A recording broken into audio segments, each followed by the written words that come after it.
दिगंबराय च दिगंबराय ओम नमः शिवाय ओम नमः शिवाय। ओम जलेन शीतलीकरणं देवाभिवंदनं आत्माभिवन्दनं देवाभिवन्दनम् आशिषोधार्यं नीराञ्जलिं ग्रहाणां मन्त्रपुष्पाञ्जलिं समर्पयामि।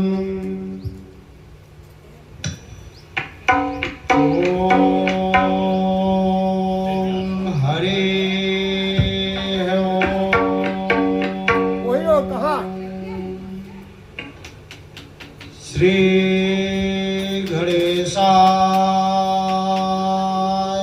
नमः। अरे वो दरवाजे खा डालने पे। श्री सरस्वत्यै नमः। श्री गुरुचरण कमलेभ्यो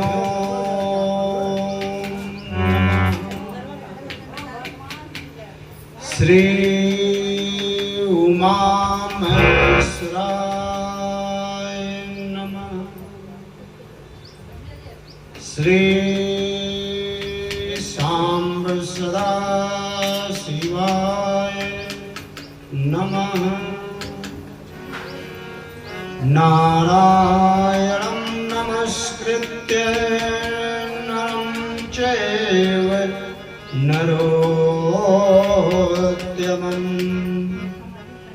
देवीं सरस्वतीं व्यासं ततो जयमुदीरये।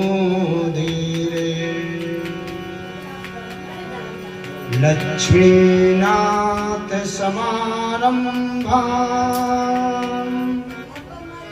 ततो नाथयावन्मध्यमाम्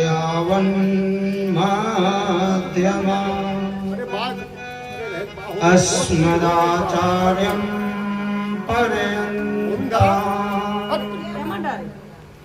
वन्दे गुरुं परम्पराम्। मनोजवं मारुततुल्यवेगं जितेन्द्रियं बुद्धिमतां वरिष्ठं वातात्मजं वानरयोधमुख्यं श्रीरामदूतं शरणं प्रपद्ये। श्रीरामदूतं शरणं प्रपद्ये। जय जय श्री पार्वती पतये।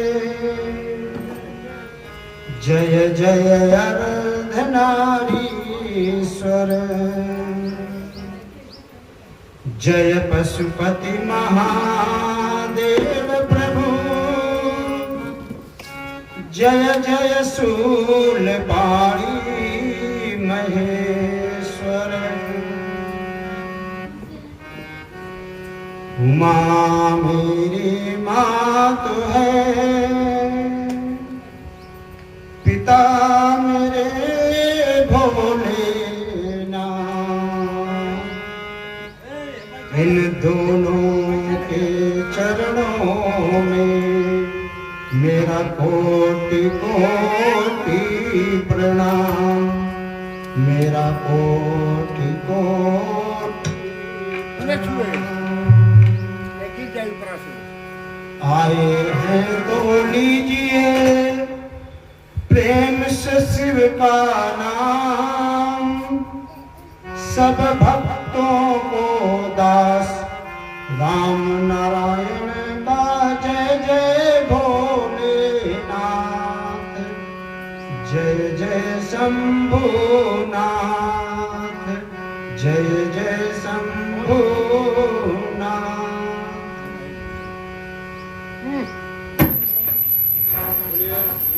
महापुराण की जय।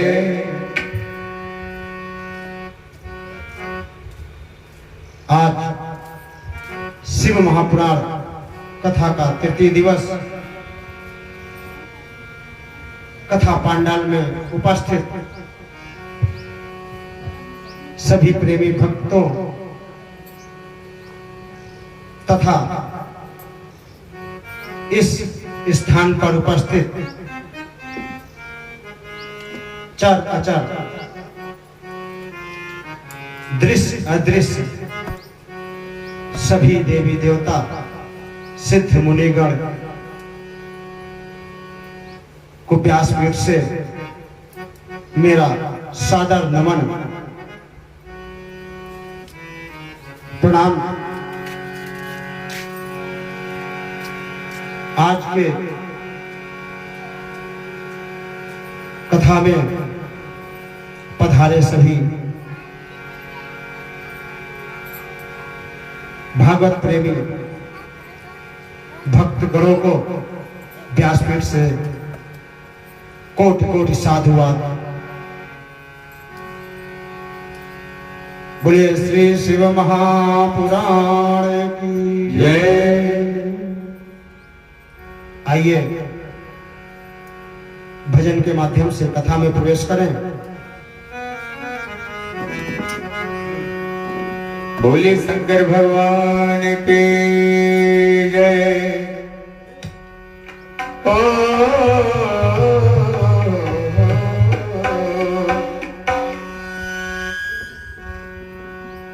डमरू वाले बाबा तुमको आना होगा। डम डम डमरू बजाना होगा।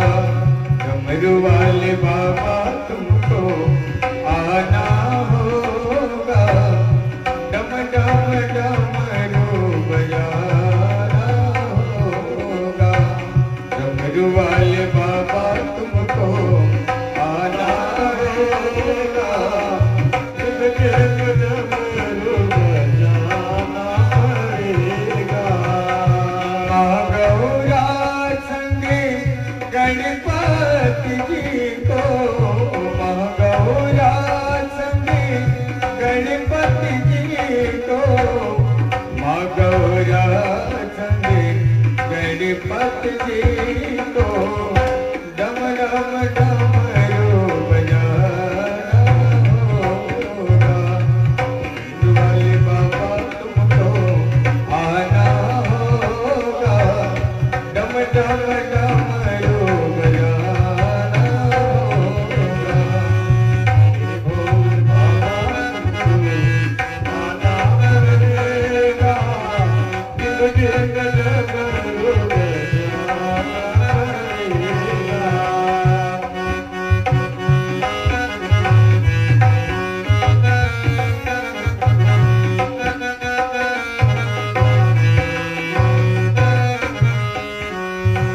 सावन के महीने में हम कांवड़ लेके आएंगे।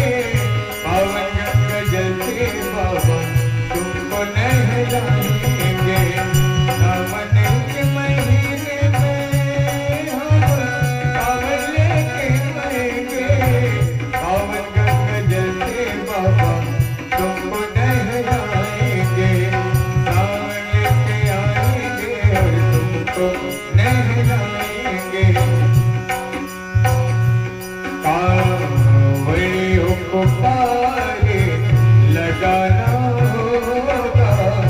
डम डम डमरू बजाना होगा। वाले बाबा तुमको आना होगा। डमरू बजाना होगा।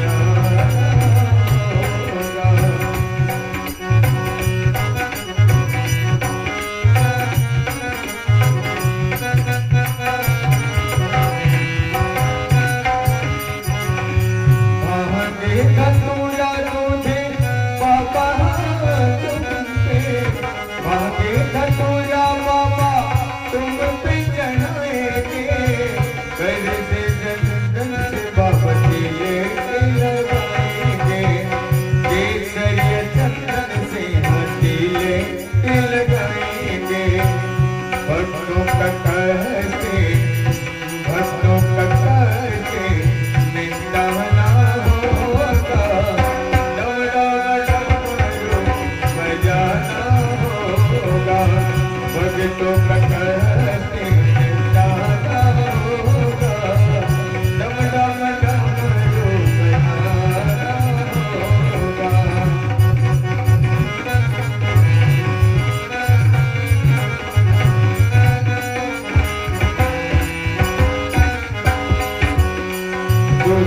भोलदानी बाबा जग से निराला है, हाथों में त्रिशूल गरे सर को पीराला है।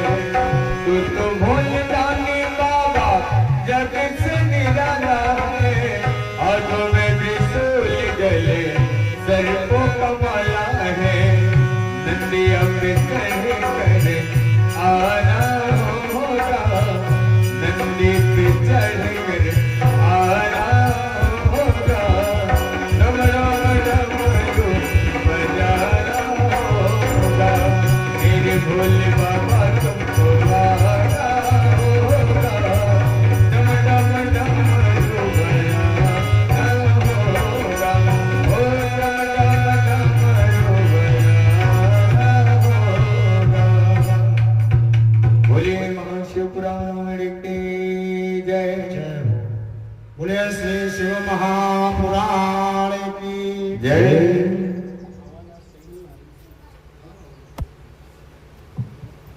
राम राम श्री राम। ठीक है, राम श्री राम।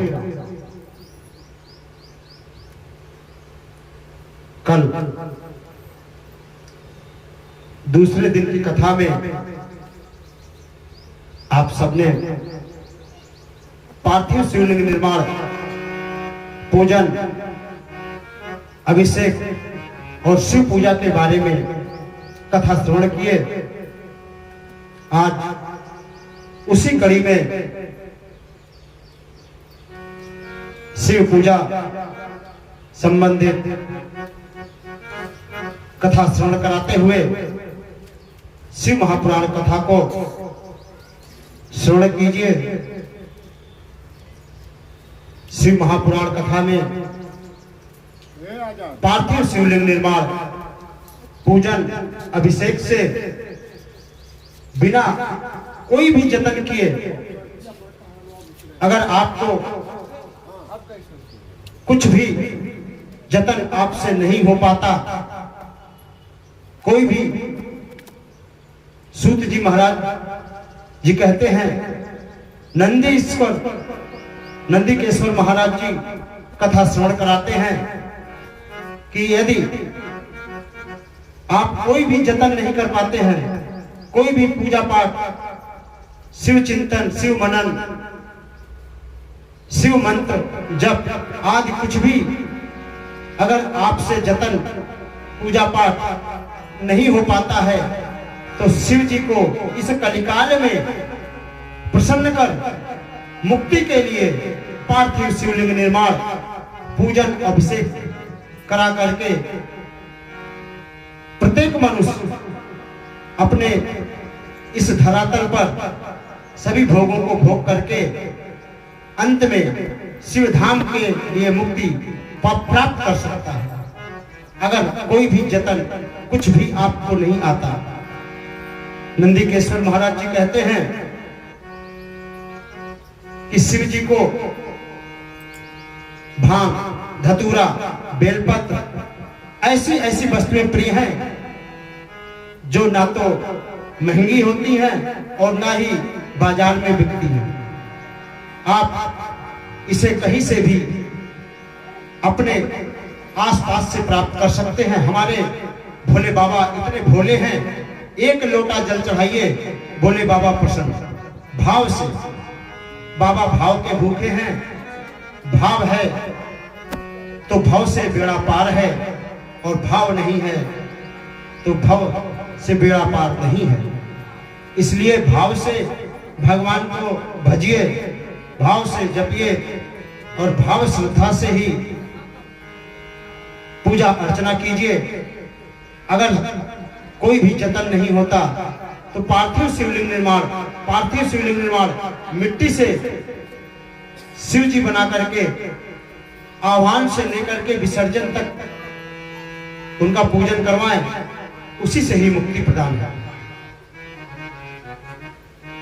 नंदीकेश्वर जी महाराज श्रवण कराते हैं हमारे बाबा को, जो 5 प्रिय पुष्प हैं उसमें से पंच पुष्प कहा जाता है, जिसमें पारिजात का पुष्प, कनेर का पुष्प, समी का पुष्प, अकौआ जिसे मदार भी कहते हैं, मदार का पुष्प जिसे कोई भी नहीं खाता, ना कोई जीव जंतु पशु कोई भी नहीं खाता, ऐसे प्रिय पुष्प हमारे बाबा को चढ़ाए जाते हैं। धतूरा कोई नहीं पूछता उसको, हमारे बाबा पर चढ़ा दो, बाबा प्रसन्न। पारिजात पुष्प, कनेर का पुष्प, पूरा जंगल ही जंगल लगा रहता है, कोई जानवर जीव जंतु कोई नहीं पूछता, कोई नहीं खाता। हमारे बाबा को चढ़ाइए कनेर का पुष्प प्रतिदिन, उसी से बाबा प्रसन्न। एक लोटा जल चढ़ाइए, एक बेलपत्री चढ़ाइए। शिवार्चन का सबसे सरल उपाय, समी पत्र, समी का फूल आता है, बाबा को सबसे प्रिय है।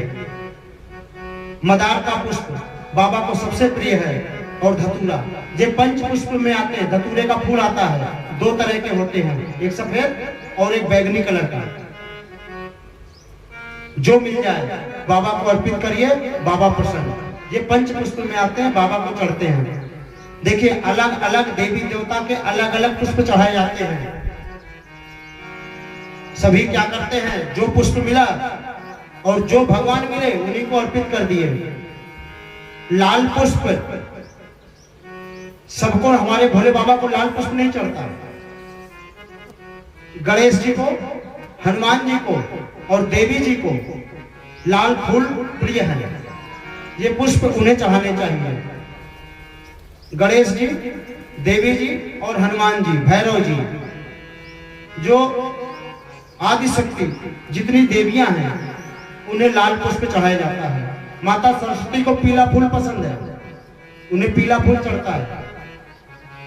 भोलेनाथ जी को सफेद पुष्प, सफेद पुष्प, पारिजात के पुष्प और पीले फूल। धतूरा, समी पुष्प, अकौआ का फूल, ये सबसे प्रिय है। भगवान विष्णु को पीले फूल अर्पित किए जाते हैं। सभी देवी देवता के अलग अलग पुष्पों से उनकी पूजा होती है। कल बताया था मैंने, भगवान शिव को चंपा के फूल नहीं चढ़ाने चाहिए। सफेद फूल होता है, बीच में आगे थोड़ा सा पीला होता है, वह नहीं चढ़ाया जाता। सूची महाराज जी कहते हैं, नंदीकेश्वर महाराज जी कथा श्रवण करा रहे हैं कि अगर जिसे लक्ष्मी की प्राप्ति करनी हो, लक्ष्मी मतलब धन, आज के कलिकाल में धन से ही सब कुछ संभव है। उसकी आवश्यकता है, इतनी आवश्यकता नहीं जितना अपना चल जाए, सिर्फ उतना, किसी पराये का नहीं। अपना ईमानदारी से धर्म के मार्ग पर चलते हुए जो धनोपार्जन हो जाए, किसी के साथ छल कपट बेईमानी करके नहीं, जितने में आपका गुजारा हो जाए सिर्फ उतना, ईमानदारी से, जिसे लक्ष्मी की प्राप्ति करनी हो। भोले बाबा को कमलगट्टा, कमल का फूल जो होता है, अगर कमल का फूल मिले तो कमल का फूल अर्पित करें, और नहीं मिले तो लोटे के जल में कमलगट्टा डाल लीजिए और भोले बाबा को अर्पित करिए। प्रतिदिन का नियम बना लीजिए, लक्ष्मी की प्राप्ति हो जाएगी। अगर आपको कर्ज से मुक्ति चाहिए तो भोले बाबा को पीले कनेर का पुष्प जड़ चढ़ाते रहिए। अगर आपके ऊपर कर्ज है तो धीरे धीरे समाप्त हो जाएगा। बेलपत्र चढ़ाने का कल मैंने नियम बताया, मंत्र भी बताया। एक बेलपत्र चढ़ाइए, ओम त्रिदलम त्रिगुणाकारम त्रिनेत्रम चैत्र्यायुधम त्रिजन्मपाप संहारम एक बिल्वम समर्पणम। एक बिलपत्र आपने चढ़ाया तो आपके 3 जन्म के पाप स्वतः नष्ट हो जाते हैं। भोले बाबा को प्रसाद रूप में सफेद मिठाई पसंद है, पीले लड्डू का भोग लगता है। कहीं कहीं पर लोग कहते हैं भोले बाबा पर चढ़ाया हुआ प्रसाद नहीं खाया जाता। अब उसके विषय में सुनिए। ऋषियों ने पूछा सूत जी महाराज जी से, अग्राह्यं शिव नैवेद्यमिति पूर्वं श्रुतवचः ब्रूहितं निर्णयं बिल्वमाहात्म्यं मपि सन्मुने।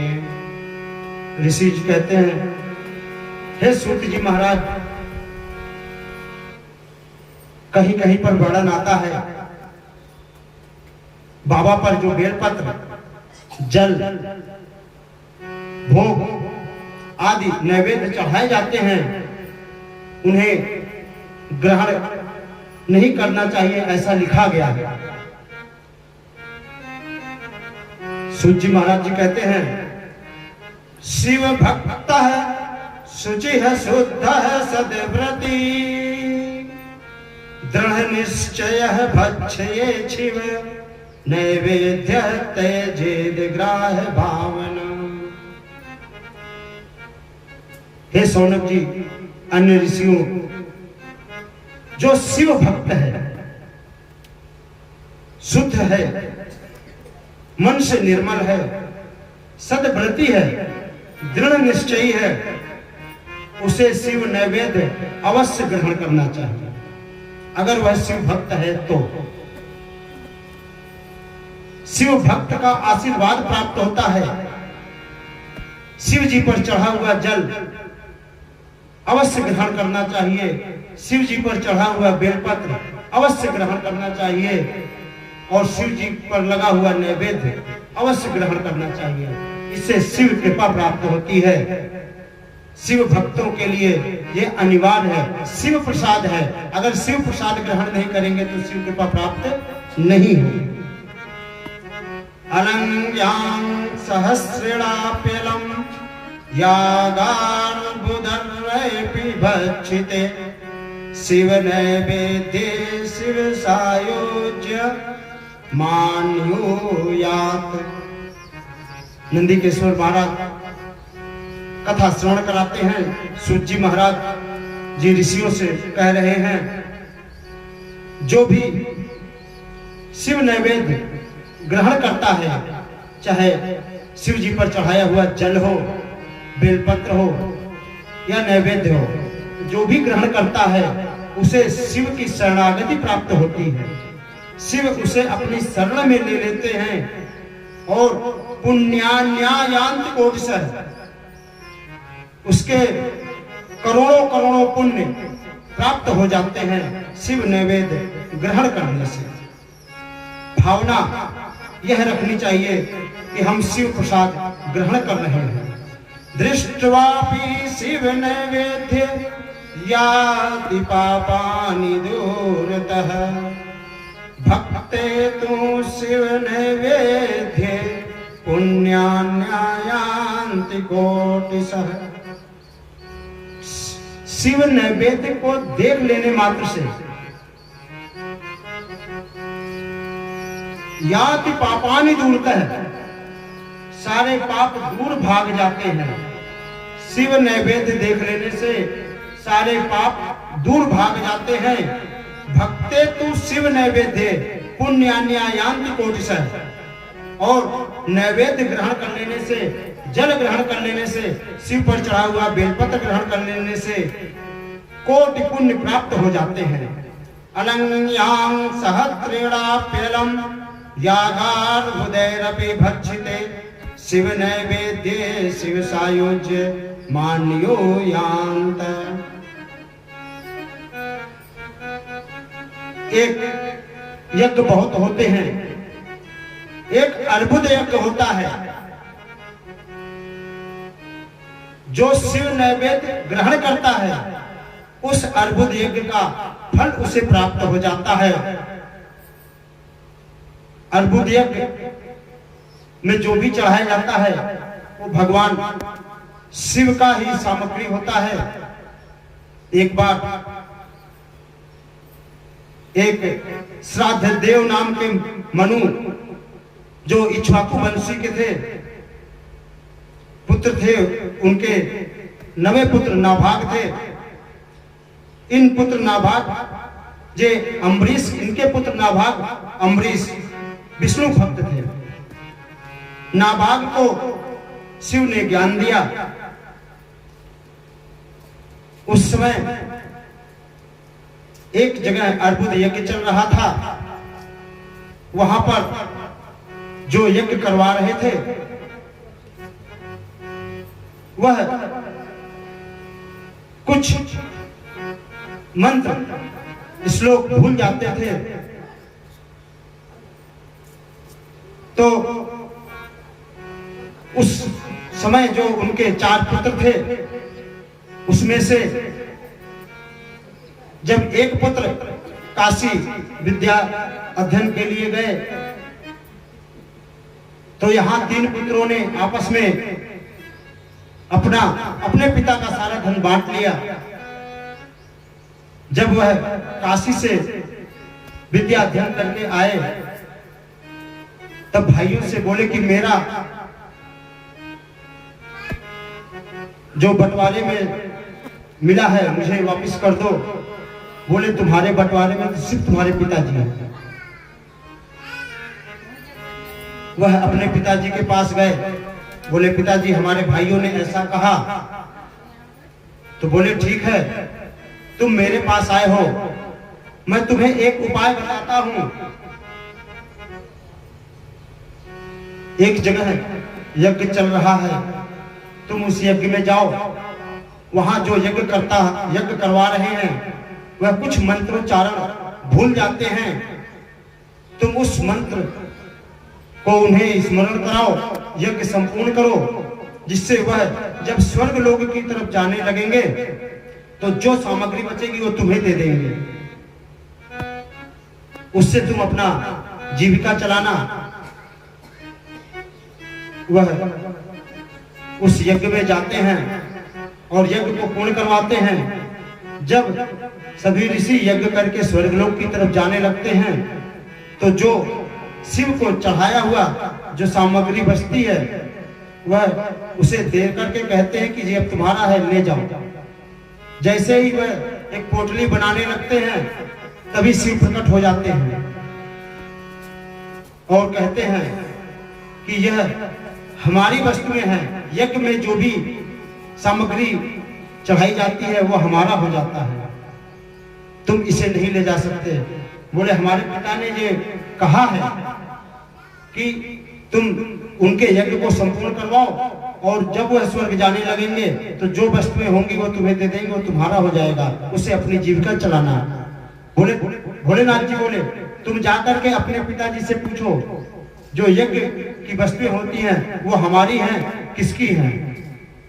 तब जब वह अपने पिताजी के पास जाकर के पूछते हैं, तब वो बोलते हैं कि जिन्होंने ऐसा कहा वह साक्षात शिव हैं, उनकी शरण में चले जाओ, तुम्हारा कल्याण होगा। उसी समय वह आते हैं और दंडवत प्रणाम करके शिव जी को प्रसन्न करते हैं। शिव जी ने वह वस्तु स्वतः प्रदान कर दी कि ले जाओ और जाकर के इससे अपनी जीविका चलाओ। तो जो शिव जी पर चढ़ाया जाता है वह अर्बुद यज्ञ के समान वह नैवेद्य हो जाता है, और उस नैवेद्य को ग्रहण करना प्रत्येक मनुष्य के लिए शिव कृपा पात्र हो जाता है। इसलिए शिव नैवेद्य अवश्य ही ग्रहण करना चाहिए। उस समय जब ब्राह्मण यज्ञ करके जाने लगे तो शिव जी ने उन्हें अपना सारी वस्तुएं उन्हें दान में दी, और तभी से शिव पर चढ़ाया हुआ नैवेद्य ग्रहण योग्य हो गया। एक चीज और बता दूं, कहीं कहीं पर लिखा गया है कि चंड का अधिकार होता है। चंड जो शिव नैवेद्य पर अपना अधिकार प्राप्त करते हैं, तो अगर आपको यह पता नहीं है कि यह चंड के अधिकार का शिवलिंग है या कहाँ का है, तो उस प्रसाद को लेकर के शालीग्राम जो ठाकुर जी हैं उनसे स्पर्श करा करके आप उस प्रसाद को भी ग्रहण कर सकते हैं, कोई शंका नहीं। यद गृहे शिव नैवेद्य प्रचारो से प्रजायते तद गृहं पावनम सर्व मन्य पावन कारणम। कहते हैं जिस घर में शिव नैवेद्य आ जाता है वह घर पावन हो जाता है। शिव नैवेद्य कहीं पर भी आप जाएं, प्रसादी मिले शिव जी का, अपने घर लाइए और वह जिस घर में शिव नैवेद्य